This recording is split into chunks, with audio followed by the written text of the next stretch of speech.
जी अस्सलामुअलैकुम, सत श्री अकाल, प्रणाम दोस्तों। मैं थोड़ा अपना बेली मित्र खादम सैन अज साझा पंजाब की टीम पार्ट 2 लैके बड़ा पिंड तहसील जफरवाल डिस्ट्रिक्ट नारोवाल दे विच हाजिर है जी आ वो धरती है जिस धरती दे नाल शिव कुमार बटालवी जी जुड़े हुए सन। इस धरती ते उन्हां नूं बिरहां दे सुल्तान दा ताज पाया गया। छोटी जही उम्र दे विच उन्हां दे काम बहुत वड्डे सन। उन्हां दे लफ्ज़ां दा चुनाव बहुत गहरा सी, जिन्हों मापण वास्ते जहन दा खुला होना, वसी होना बहुत जरूरी है। 9-10 साल दी उम्र दे विच बसंतर दे नाले किनारे ते बैठ पंछियां दी चूं चूं नूं समझना हर किसी दे बस विच नहीं हुंदा। सो फिर उस पंछियां दी उड़ार दे नाल शामिल शिव कुमार बटालवी जी ने ऐसी उड़ान भरी कि जिन्हों सारा जग जानता है, सारा पंजाब जानता है। ऐसे ही हवाले दे नाल शिव कुमार बटालवी जी नूं ट्रिब्यूट पेश करदियां होइयां अज असीं तुहानूं बड़ा पिंड तहसील जफरवाल दे इस पिंड दा नज़ारा भी करवावांगे ते इहदे नाल नाल सरदार दीदार सिंह जी दी आवाज़ दे विच बड़ा ही खूबसूरत शिव कुमार बटालवी जी दा लिखिया होया एक गीत सुनावांगे। तो उम्मीद करते हैं तुहानूं साडा अज दा एपीसोड जिहड़ा वो भी पसंद आएगा। बहुत शुक्रिया जी। शिव कुमार जी की जन्म भोए बारे ये वीडियो जो कि खादम जी की लगन ते मेहनत सदका साझा चैनल ते सहयोग नाल तैयार किया गया है। इस वास्ते असी सारे पंजाबीयत नूं प्यार करने वाले खादम जी दे तहे दिलों बहुत शुक्रगुजार हाँ, जिन्हां ने सानू इस नियामत नूं मानण दा मौका बख्शिया अते शिव कुमार बटालवी जी दी मिठी याद नूं ताज़ा कीता। शिव कुमार जी एक बड़े ही दार्शनिक कवि पंजाब दी धरती ते पैदा होए ते सानू बड़ा माण है ਇਹ ਕਹਿੰਦਿਆਂ ਹੋਇਆ कि ਉਹ जन्म ਭੋਏ ਲਹਿੰਦੇ पंजाब ਦੇ ਵਿੱਚ ਸੀ ਜਿੱਥੇ ਜਾ ਕੇ ਖਾਦਮ जी ने सानू उस मिट्टी ਦੇ दर्शन करवाए ते उत्थे ही शायद किते शिव कुमार बटालवी जी नूं बिरहा दा वरदान विरासत विच उस मिट्टी तो ही मिलिया होएगा, क्योंकि इस पंजाब दी मिट्टी ने बड़े ही दार्शनिक रूहानियत दे विच भिजे हुए कवि महात्मा पैदा किए हैं। शिव कुमार बटालवी जी ने बिरला दा प्याला पी के मतवाले होके साडे लई कई अनमुल्ले गीत काव्य रचनावां पंजाबी साहित्य दी झोली विच पाए ते फिर एक आसमानी तारा बन के सदा लई साडे तो दूर होके अजे भी महकां अते चानण वंडदे हन। जदों भी उन्हां दी कोई रचना नूं असीं पढ़दे हां ते सानूं यकीन है कि उन्हां दी रूह जरूर खिड़ उठदी होवेगी। जिथे शिव कुमार जी दी रचना ब्रह्मंडी प्रेम ते प्यार दी उचाई नूं छूंदी है, उत्थे नाल ही ਉਹ फुल्लां दी महक अते कोमलता विच भी प्रधान है। ते एक होर बड़ा ही विलक्षण पक्ष जो उन्हां दी शख्सियत विच उभरदा है वो है उन्हां दा एक विलक्षण अंदाज, जिस विच वो अपने ही रचना नूं संगीत विच परो के अपने गले तो उचारदे सन तां ਸਰੋਤੇ एकदम उन्हां दी बोलां दे विच मदमस्त हो जांदे ते किसी ही अलग ही विसमादी अवस्था च पहुंच जाते। ये उन्हां दा दिलकश अंदाज जिस विच अपनी कविता गा के पेश करते सन बड़ी ही रहमत दे नाल नसीब हुंदा है। उन्हां दी कविता जिथे वैराग विच भरी हुई सी, उन्हां दा गला राग विच भिजिया होया सी। उन्हां दा एक नमूना सानू सुनन नूं मिलदा है अजकल इंटरनेट दे युग विच।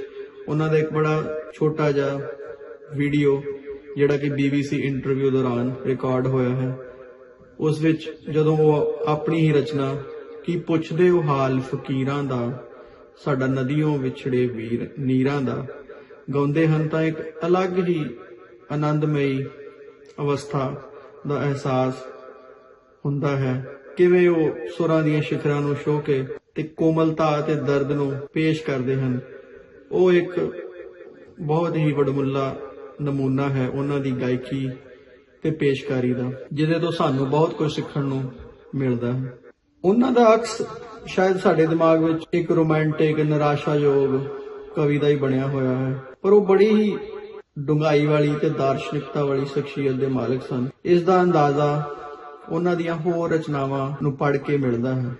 ਜਦੋਂ ਇਹ ਆਪਾਂ ਉਹਨਾਂ ਦੀ ਵਿਸ਼ਲੇਸ਼ਣ ਕਰਨ ਤੇ ਲੱਗਦੇ ਹਾਂ ਤਾਂ ਆਗਾਜ਼ ਵਿੱਚ ਹੀ ਉਹਨਾਂ ਦਾ ਪ੍ਰੇਰਨਾ ਸਰੋਤ ਤੇ ਬਿਰਹੇ ਦਾ ਭਰਪੂਰ ਕਾਵ ਕਿੱਥੋਂ ਉਪਜਿਆ ਹੋਵੇਗਾ ਉਸ ਦਾ ਅੰਦਾਜ਼ਾ ਅਸੀਂ ਆਪ ਹੀ ਲਗਾ ਸਕਦੇ ਹਾਂ। ਇੱਕ ਓਂਕਾਰ ਸ਼ਬਦ ਦਾ ਮੰਗਲਾਚਰਨ ਉਹਨਾਂ ਲਈ ਇੱਕ ਵਿਸ਼ੇਸ਼ ਸਥਾਨ ਰੱਖਦਾ ਸੀ। ਇਸ ਦਾ ਅੰਦਾਜ਼ਾ ਉਹਨਾਂ ਦੀ ਕਿਤਾਬ ਦੇ ਪ੍ਰਥਮ ਪੰਨੇ ਤੋਂ ਹੀ ਲੱਗਦਾ ਹੈ, ਜਿੱਥੇ ਕਿ ਉਹਨਾਂ ਨੇ ਲਿਖਿਆ ਹੈ, ਇੱਕ ਓਂਕਾਰ ਕਾਗਜ਼ ਦਾ ਖਾਲੀਪਨ ਤੋੜਨ ਲਈ ਇਹ ਸਭ ਤੋਂ ਪਵਿੱਤਰ ਤੇ ਤਾਕਤਵਰ ਸ਼ਬਦ, ਮੇਰੀ ਕਲਮ ਦਾ ਸਰਸਵਤੀ ਪੂਜਨ, ਮੇਰੀ ਬੋਲੀ ਦਾ ਮੰਗਲਾਚਰਨ। ਸ਼ਿਵ ਕੁਮਾਰ ਜੀ, ਇਹ ਉਹਨਾਂ ਦੇ ਹੀ ਸ਼ਬਦਾਂ ਵਿੱਚ ਇੱਕ ਓਂਕਾਰ ਦੀ ਉਸਤਤ ਲਿਖੀ ਹੋਈ ਹੈ। ਇਹ ਵੀ ਸੁਣਨ ਨੂੰ ਮਿਲਦਾ ਹੈ ਕਿ ਉਹ ਕਦੀ ਵੀ ਖਾਲੀ ਪੰਨੇ ਨੂੰ ਖਾਲੀ ਨਹੀਂ ਸੀ ਰਹਿਣ ਦਿੰਦੇ, ਕਿਉਂਕਿ ਉਹ ਕਹਿੰਦੇ ਸੀ ਕਿ ਮੈਨੂੰ ਖਾਲੀ ਪੰਨੇ ਤੋਂ ਬਹੁਤ ਡਰ ਲੱਗਦਾ ਹੈ, ਤੇ ਉੱਥੇ ਉਹ ਬੈਠ ਕੇ ਇੱਕ ਓਂਕਾਰ ਲਿਖਣਾ ਸ਼ੁਰੂ ਕਰ ਦਿੰਦੇ।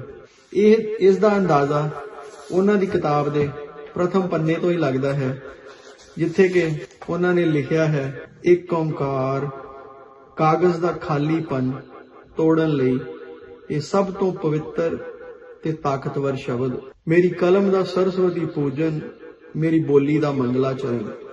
ਸ਼ਿਵ ਕੁਮਾਰ ਜੀ, ਇਹ ਉਹਨਾਂ ਦੇ ਹੀ ਸ਼ਬਦਾਂ ਵਿੱਚ ਇੱਕ ਓਂਕਾਰ ਦੀ ਉਸਤਤ ਲਿਖੀ ਹੋਈ ਹੈ। ਇਹ ਵੀ ਸੁਣਨ ਨੂੰ ਮਿਲਦਾ ਹੈ ਕਿ ਉਹ ਕਦੀ ਵੀ ਖਾਲੀ ਪੰਨੇ ਨੂੰ ਖਾਲੀ ਨਹੀਂ ਸੀ ਰਹਿਣ ਦਿੰਦੇ, ਕਿਉਂਕਿ ਉਹ ਕਹਿੰਦੇ ਸੀ ਕਿ ਮੈਨੂੰ ਖਾਲੀ ਪੰਨੇ ਤੋਂ ਬਹੁਤ ਡਰ ਲੱਗਦਾ ਹੈ, ਤੇ ਉੱਥੇ ਉਹ ਬੈਠ ਕੇ ਇੱਕ ਓਂਕਾਰ ਲਿਖਣਾ ਸ਼ੁਰੂ ਕਰ ਦਿੰਦੇ, ਜਦੋਂ ਕਿ ਤੱਕ ਉਹਨਾਂ ਦਾ ਗੀਤਾਂ ਦਾ ਕਾਫਲਾ ਸ਼ੁਰੂ ਨਹੀਂ ਸੀ ਹੋ ਜਾਂਦਾ। ਇਹ ਵੀ ਉਹਨਾਂ ਦੀ ਸ਼ਖਸੀਅਤ ਦਾ ਇੱਕ ਬੜਾ ਵਿਲੱਖਣ ਪੱਖ ਹੈ, ਜਿਹੜਾ ਕਿ ਪਾਠਕਾਂ ਵਿੱਚ ਸ਼ੇਅਰ ਕਰਨ ਦੇ ਨਾਲ ਸਾਨੂੰ ਉਹਨਾਂ ਦੀ ਲਿਖਤਾਂ ਦੀ ਡੂੰਘਾਈ ਤੇ ਪ੍ਰੇਮ ਦਾ ਅਹਿਸਾਸ ਹੋਵੇਗਾ।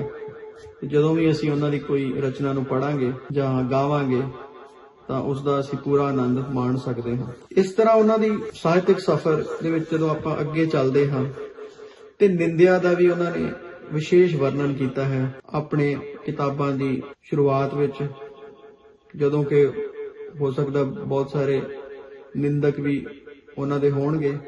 ਉਹਨਾਂ ਬਾਰੇ ਬੜੇ ਹੀ ਸੁਚਾਰੂ ਢੰਗ ਨਾਲ ਜਵਾਬ ਦਿੰਦੇ ਹੋਏ ਨਿੰਦਕਾਂ ਦਾ ਵੀ ਬਿਆਨ ਕਰਦੇ ਹਨ। ਕਈ ਵਾਰੀ ਉਹਨਾਂ ਨੂੰ ਬੜੇ ਹੀ ਨਿਰਾਸ਼ਾਵਾਦੀ ਕਵੀ ਵਾਂਗ ਪੇਸ਼ ਕੀਤਾ ਜਾਂਦਾ ਹੈ। ਇਸ ਕਥਨ ਅੱਗੇ ਉਹ ਸਿਰ ਝੁਕਾਉਂਦੇ ਹੋਏ ਕਹਿੰਦੇ ਹਨ ਕਿ ਮੈਂ ਨਿਰਾਸ਼ਾਵਾਦੀ ਹਾਂ, ਪਰ ਨਾਲ ਇਹ ਵੀ ਕਹਾਂਗਾ ਕਿ ਕੀ ਨਿਰਾਸ਼ਾ ਸਾਡੇ ਜੀਵਨ ਚੋਂ ਮੁੱਕ ਗਈ ਹੈ? ਸਾਰੀ ਸ੍ਰਿਸ਼ਟੀ ਦੇ ਧੜਕਦੇ ਦਿਲ ਆਪਣੇ ਦਿਲਾਂ ਤੇ ਹੱਥ ਰੱਖ ਕੇ ਆਪਣੀ ਮੁਹੱਬਤ ਦੀ ਕਸਮ ਖਾਣ ਕਿ ਉਹਨਾਂ ਦੇ ਧੁਰ ਅੰਦਰ ਨਿਰਾਸ਼ਾ ਕਿਸੇ ਅਜਨਬੀ ਮਹਿਕ ਵਾਂਗ ਨਹੀਂ ਪਸਰੀ ਹੋਈ। ਮੈਂ ਪੁੱਛਦਾ ਹਾਂ ਕਿ ਸਾਡੇ ਗੁਰੂਆਂ ਦੀ ਬਹੁਤੀ ਕਵਿਤਾ ਬਿਰਹਾ ਪ੍ਰਧਾਨ ਕਵਿਤਾ ਨਹੀਂ ਹੈ? ਕਿ ਕੀਟਸ ਨੂੰ ਤੁਸੀਂ ਅੱਜ ਵੀ ਪੜ੍ਹਦੇ ਨਹੀਂ? ਕਿ ਮਹਾਦੇਵੀ ਵਰਮਾ ਹਿੰਦੀ ਦੇ ਕਿਸੇ ਵੱਡੇ ਤੋਂ ਵੱਡੇ ਆਸ਼ਾਵਾਦੀ ਕਵੀ ਦੇ ਮੁਕਾਬਲੇ ਤੇ ਨਹੀਂ ਖੜੀ? ਕਾਲੀਦਾਸ ਦੇ ਸਾਰੇ ਗ੍ਰੰਥਾਂ ਵਿੱਚ ਬਿਰਹਾ ਦੀ ਨਿਰਾਸ਼ਾ ਨਹੀਂ? ਜੇ ਨਿਰਾਸ਼ਾ ਹੈ ਤਾਂ ਕੀ ਉਹ ਸਭ ਕੁਝ ਚੰਗੀ ਕਵਿਤਾ ਨਹੀਂ? ਜੇ ਉਹ ਚੰਗੀ ਕਵਿਤਾ ਨਹੀਂ ਤਾਂ ਉਹਨਾਂ ਨੂੰ ਮਹਾਨ ਕਿਉਂ ਕਿਹਾ ਜਾਂਦਾ ਹੈ? ਇਸੇ ਤਰ੍ਹਾਂ ਜੇ ਮੇਰੀ ਕਵਿਤਾ ਵਿੱਚ ਨਿਰਾਸ਼ਾ ਹੈ ਤਾਂ ਤੁਸੀਂ ਉਹਨੂੰ ਕਿਉਂ ਪੜ੍ਹਦੇ ਹੋ? ਉਸ ਦੀ ਨਿੰਦਾ ਕਰਨ ਦਾ ਕਸ਼ਟ ਕਿਉਂ ਸਹਾਰਦੇ ਹੋ? ਪਰ ਮੈਨੂੰ ਪਤਾ ਹੈ ਕਿ ਤੁਸੀਂ ਮੇਰੇ ਕਹਿਣ ਤੇ ਵੀ ਮੈਨੂੰ ਪੜ੍ਹਨੋਂ ਨਹੀਂ ਰਹਿ ਸਕਦੇ, ਕਿਉਂਕਿ ਜੋ ਮੇਰੇ ਵਿੱਚ ਕਵਿਤਾ ਹੈ, ਜੋ ਮੇਰੇ ਵਿੱਚ ਕਵਿਤਾ ਹੈ। ਇੰਨਾ ਵਿਸ਼ਵਾਸ ਸੀ ਉਹਨੂੰ ਆਪਣੇ ਪਾਠਕਾਂ ਤੇ ਕਿ ਉਹਨੂੰ ਲੋਕ ਪੜ੍ਹਦੇ ਨੇ, ਨਿੰਦਦੇ ਨੇ, ਪਰ ਫਿਰ ਵੀ ਬਹੁਤ ਪਿਆਰ ਕਰਦੇ ਨੇ। ਇੱਕ ਹੋਰ ਪੱਖ ਉਹਨਾਂ ਦੀ ਸ਼ਖਸੀਅਤ ਦਾ, ਜਿਹੜੀ ਉਹਨਾਂ ਦੀ ਕਾਵਿ ਰਚਨਾ ਦੇ ਵਿੱਚ ਤੇ ਉਹਦੀ ਪੇਸ਼ਕਾਰੀ ਵਿੱਚ ਝਲਕਦਾ ਹੈ, ਉਹ ਹੈ ਕਿੰਨੇ ਸੁਰਮਈ ਢੰਗ ਦੇ ਨਾਲ ਉਹ ਆਪਣੀਆਂ ਰਚਨਾਵਾਂ ਨੂੰ ਪੇਸ਼ ਕਰਦੇ ਸਨ। ਇਸ ਬਾਰੇ ਉਹਨਾਂ ਦਾ ਹੀ ਵਿਚਾਰ ਉਹਨਾਂ ਦੇ ਹੀ ਸ਼ਬਦਾਂ ਵਿੱਚ ਹੈ ਕਿ ਕੋਈ ਕਵਿਤਾ ਇਕੱਲੇ ਵਿਸ਼ੇ ਤੇ ਮਹਾਨ ਨਹੀਂ ਕਹੀ ਜਾ ਸਕਦੀ ਜਿੰਨਾ ਚਿਰ ਉਹ ਸ਼ੈਲੀ, ਸੰਗੀਤ, ਸ਼ਬਦ ਚੋਣ, ਅਨੁਪ੍ਰਾਸ, ਅਲੰਕਾਰ ਤੇ ਰੂਪ ਆਦਿ ਦੇ ਪੱਖ ਤੋਂ ਵੀ ਨਿਪੁੰਨ ਨਾ ਹੋਵੇ। ਉਹ ਸਮਝਦੇ ਸਨ ਕਿ ਇਕੱਲੇ ਬੌਧਿਕ ਪੱਧਰ ਤੇ ਹੀ ਕਵਿਤਾ ਦਾ ਮਹਾਨ ਹੋਣਾ ਕਾਫੀ ਨਹੀਂ, ਉਹਦੇ ਵਿੱਚ ਕੋਮਲਤਾ ਦਾ ਪੱਖ ਵੀ ਬਹੁਤ ਜ਼ਰੂਰੀ ਹੈ, ਜੋ ਕਿ ਉਹ ਭਲੀ ਭਾਂਤੀ ਹੀ ਆਪਣੀ ਪੇਸ਼ਕਾਰੀ ਵਿੱਚ ਦਰਸਾਉਂਦੇ ਸਨ। ਸੋ ਅਸੀਂ ਵੀ ਉਹਨਾਂ ਦੀ ਕੁਝ ਰਚਨਾਵਾਂ ਨੂੰ ਤੁਹਾਡੇ ਸਾਹਮਣੇ ਸਮੇਂ ਸਿਰ ਪੇਸ਼ ਕਰਾਂਗੇ ਤੇ ਉਹਨਾਂ ਦੀ ਲਿਖੀਆਂ ਹੋਈਆਂ ਰਚਨਾਵਾਂ ਦੇ ਅੰਦਰਲਾ ਦਰਦ, ਬਿਰਹਾ, ਪ੍ਰੇਮ, ਉਹ ਸਭ ਨੂੰ ਮਹਿਸੂਸ ਕਰਨ ਦੀ ਕੋਸ਼ਿਸ਼ ਕਰਾਂਗੇ। ਇਸ ਤਰ੍ਹਾਂ ਹੀ ਸਾਡੇ ਨਾਲ ਜੁੜੇ ਰਹਿਣਾ। ਧੰਨਵਾਦ ਖਾਦਮ ਹੁਸੈਨ ਜੀ ਦਾ, ਜਿਨ੍ਹਾਂ ਦੀ ਮਿਹਨਤ ਸਦਕਾ ਸਾਨੂੰ ਐਵੇਂ ਇੱਕ ਦੂਸਰੇ ਨਾਲ ਮਿਲ ਬੈਠਣ ਦਾ ਮੌਕਾ ਮਿਲਿਆ ਹੈ। ਗਜ਼ਲ ਸ਼ਿਵ ਕੁਮਾਰ ਬਟਾਲਵੀ ਜੀ।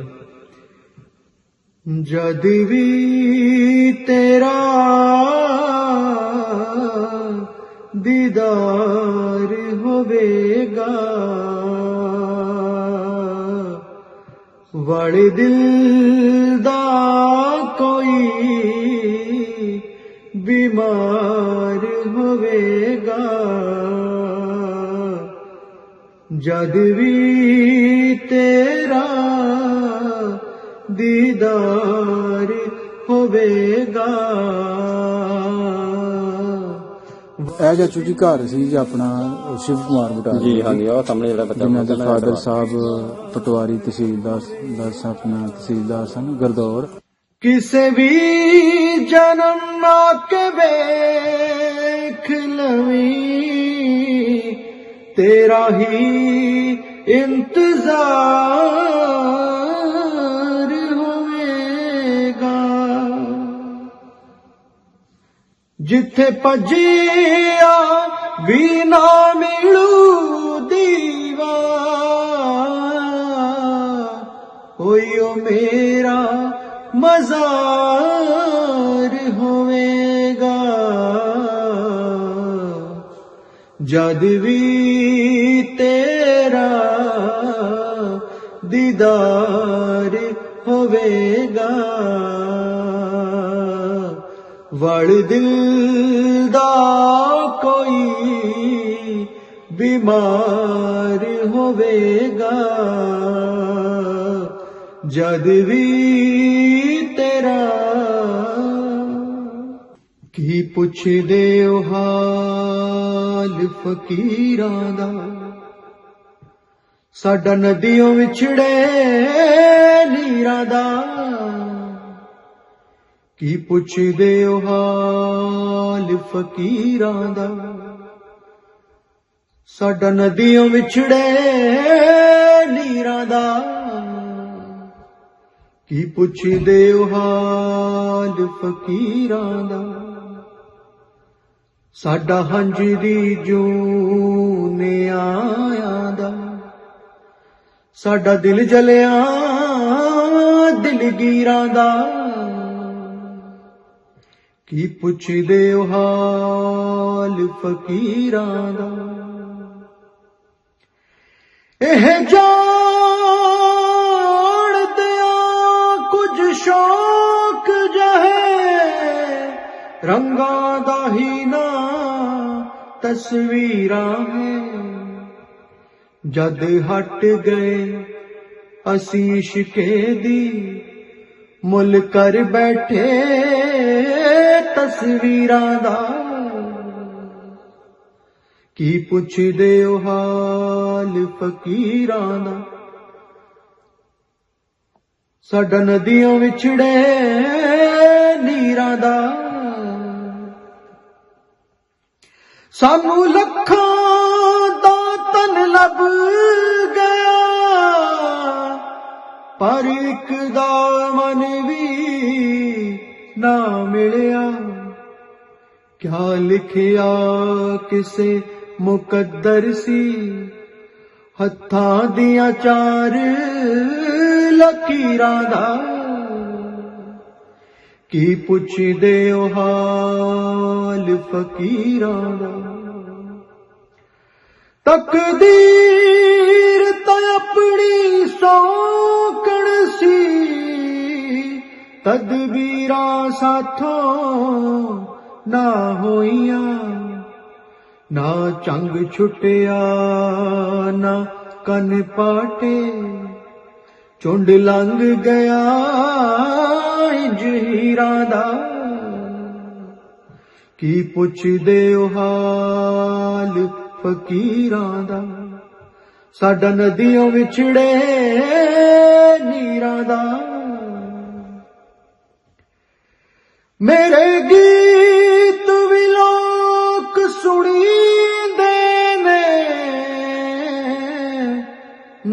ਕਾਫਰ ਆਖ ਸਦੀਂਦੇ ਨੇ, ਮੈਂ ਦਰਦ ਨੂੰ ਕਾਬਾ ਕਰ ਬੈਠਾ, ਮੈਂ ਦਰਦ ਨੂੰ ਕਾਬਾ ਕਹਿ ਬੈਠਾ। ਰੱਬ ਨਾ ਰੱਖ ਬੈਠਾ ਪੀੜਾਂ ਦਾ, ਕੀ ਪੁੱਛਦੇ ਹੋ ਹਾਲ ਫਕੀਰਾਂ ਦਾ। ਸਾਡਾ ਨਦੀਆਂ ਵਿਛੜੇ ਨੀਰਾਂ ਦਾ, ਮੈਦਾਨ ਸ਼ਿਵਰਾਂ ਸੁਣੀ ਦਿਆਂ ਸੰਗ, ਕਈ ਵਾਰੀ ਉੱਚੀ ਬੋਲ ਪਿਆ। ਕੁਝ ਮਾਣ ਸੀ ਸਾਨੂੰ ਇਸ਼ਕੇ ਦਾ, ਕੁਝ ਦਾਵਾ ਵੀ ਸੀ ਪੀੜਾਂ ਦਾ, ਕੀ ਪੁੱਛਦੇ ਹੋ ਹਾਲ ਫਕੀਰਾਂ ਦਾ। ਤੂੰ ਖੁਦ ਨੂੰ ਆਕਲ ਕਹਿੰਦਾ ਹੈ, ਮੈਂ ਖੁਦ ਨੂੰ ਆਸ਼ਿਕ ਦੱਸਦਾ ਹਾਂ। ਇਹ ਲੋਕਾਂ ਤੇ ਛੱਡ ਦਈਏ, ਕਿਨੂੰ ਮਾਣਨ ਦੇਂਦੇ ਪੀਰਾਂ ਦਾ। ਇਹ ਲੋਕਾਂ ਤੇ ਛੱਡ ਦਈਏ, ਕਿਨੂੰ ਮਾਣਨ ਦੇਂਦੇ ਪੀਰਾਂ ਦਾ। ਕੀ ਪੁੱਛਦੇ ਹੋ ਹਾਲ ਫਕੀਰਾਂ ਦਾ। ਸਾਡਾ ਨਦੀਆਂ ਵਿਛੜੇ ਨੀਰਾਂ ਦਾ, ਕੀ ਪੁੱਛਦੇ ਹੋ ਹਾਲ ਫਕੀਰਾਂ ਦਾ। ਸਾਡਾ ਹੰਝ ਦੀ ਜੂਨੇ ਆਇਆਂ ਦਾ, ਸਾਡਾ ਦਿਲ ਜਲਿਆ ਦਿਲਗੀਰਾਂ ਦਾ, ਕੀ ਪੁੱਛਦੇ ਹੋ ਹਾਲ ਫਕੀਰਾਂ ਦਾ।